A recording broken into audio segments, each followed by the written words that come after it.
علامہ اقبال نے اپنی خوبصورت انداز میں لکھا ہے، کہتے ہیں سلطان مراد ہندوستان کا بادشاہ تھا۔ اقبال نے لکھا ہے، اقبال کہتے ہیں اس نے ایک مستری کو بلایا مسجد بنانے کے لیے، کہا اس طرح کی بنانا میرا دل خوش ہو جائے۔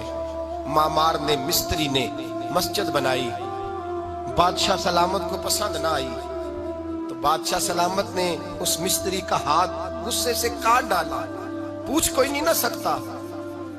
وہ سیدھا قاضی کی عدالت میں کٹا ہوا ہاتھ لے کے گیا اور قاضی کے دروازے پہ جا کے کہنے لگا میں پوچھ سکتا ہوں آپ کس کا کلمہ پڑھتے ہیں؟ پوچھ سکتا ہوں؟ تو قاضی کہتے ہیں میری کرسی بھی کانپنے لگی اور جس کمرے میں بیٹھا تھا وہ کمرہ بھی کانپنے لگا۔ میں نے کہا سوالی تو بات کا کہانی پہلے بتاؤ کلمہ کس کا پڑھتے ہو؟ تو قاضی کہتا ہے میری آنکھیں برس پڑی۔ میں نے کہا میں اس کے کلمہ پڑھتا ہوں جو دنیا میں بھی میرا وارث ہے، قیامت میں بھی وہی میرا والی بنے گا۔ جو دنیا اور آخرت میں میرا والی ہے، میں مصطفیٰ کا کلمہ پڑھتا ہوں۔ تو کہنے لگے ہاں اس لیے تجھ سے یہ بات کہلوائی ہے کہ کہیں تو بادشاہ کا تو کلمہ نہیں پڑھتا، معاذ اللہ تو قاضی عدالت میں بیٹھا ہے کرسی پہ، اس کا کلمہ تو نہیں پڑھتا؟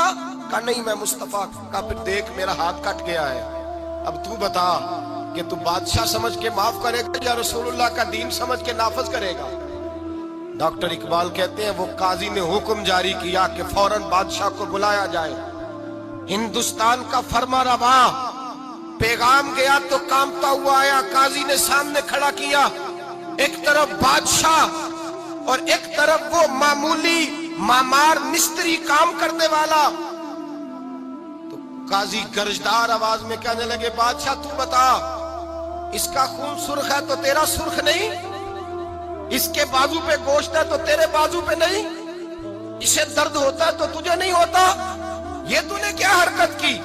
بادشاہ کی گردن جھک گئی۔ قاضی کہنے لگے پکڑو اس کو باہر لے جاؤ اور اس کا بازو کاٹ دو، اس کا بازو کاٹ دو۔ ڈاکٹر اقبال کہتے ہیں جہاں کانپ رہا تھا سارا کچھ وہاں خوشی کے شادیانے بجنے لگے۔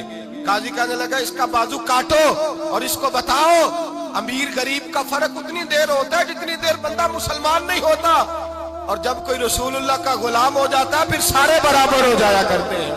بنداؤ صاحب و محتاج و غنی ایک ہوئے، تیری سرکار میں پہنچے تو سبھی ایک ہوئے، تیری سرکار میں پہنچے تو سبھی ایک ہوئے۔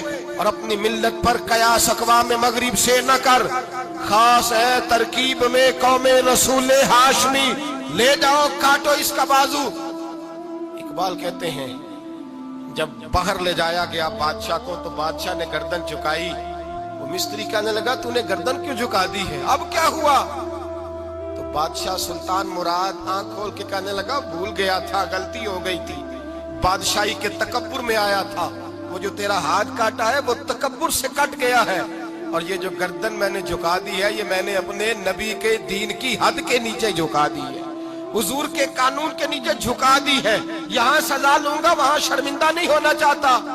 اس مستری نے بڑھ کے سینے سے لگا لیا اور کہنے لگا قاضی صاحب میں نے معاف کیا، مجھے پتا چل گیا ہے کہ مسلمان بادشاہوں کا کلمہ نہیں پڑھتے، محمد عربی کا کلمہ پڑھتے ہیں، رسول اللہ کا کلمہ پڑھتے ہیں، اور جب تک مسلمان نبی پاک کا کلمہ پڑھیں گے کوئی اللہ کی حدوں کو نہیں توڑے گا، کوئی دین کو پامال نہیں کرے گا، کسی کے اندر طاقت پیدا نہیں ہوگی کہ وہ دین کی حد کو توڑ سکے۔ حضرت جناب سیدنا محمود غزنوی رحمت اللہ تعالی علیہ بیٹھے ہیں اپنے دربار میں، ایک غریب عورت تڑپتی روتی ہوئی آئی، ماں بلکتی ہوئی آئی اور آگے کہنے لگی بادشاہ ذرا مجھ غریبنی کی فریاد بھی سن۔ بادشاہ نے کہا جلدی سے بلاؤ کہیں اس کی چیخیں کوئی زلزلہ برپا نہ کر دیں۔ قریب آئے، کیا بات ہے؟ کہنے لگی کوئی شاہی خاندان کا نوجوان ہے، میں بیوہ عورت ہوں، ہندو مذہب سے تعلق رکھتی ہوں، میری 4 بیٹیاں ہیں، کوئی بادشاہ کوئی شاہی خاندان کا نوجوان ہے، سپاہیوں سمیت آتا ہے، شراب کے مٹکے لاتا ہے، میرے گھر میں گھستا ہے، میرے پاس اور تو کوئی شے نہیں، ایک عزت ہی ہے۔